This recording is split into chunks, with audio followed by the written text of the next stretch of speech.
आज हम कुरान की एक बहुत खूबसूरत और हौसला देने वाली आयत के बारे में बात करेंगे। ये आयत हमें जिंदगी के मुश्किल वक्त में उम्मीद और सब्र का दर्स देती है। कुरान में अल्लाह ताला फरमाते हैं कि बेशक मुश्किल के साथ आसानी है। ये आयत सूरत अश-शरह आयत नंबर 6 में बयान हुई है। इस आयत का पैगाम बहुत गहरा और हौसला देने वाला है। अल्लाह ताला हमें बताते हैं कि दुनिया में कोई भी मुश्किल हमेशा के लिए नहीं रहती। जब इंसान किसी आजमाइश, परेशानी या मुश्किल वक्त से गुजरता है तो उसे ऐसा लगता है कि शायद अब आसानी नहीं आएगी। लेकिन अल्लाह हमें यकीन दिलाता है कि हर मुश्किल के साथ आसानी भी ज़रूर आती है।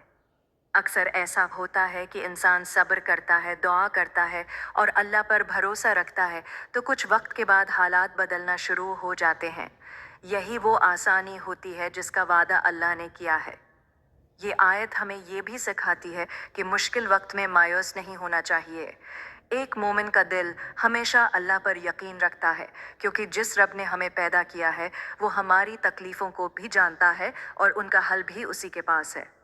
अगर आज आपकी ज़िंदगी में कोई मुश्किल है, कोई परेशानी है या दिल बोझल है, तो इस आयत को याद रखें। अल्लाह का वादा है कि मुश्किल के साथ आसानी ज़रूर आएगी। अल्लाह ताला हमें सब्र करने वाला और इस पर भरोसा करने वाला बनाए। आमीन।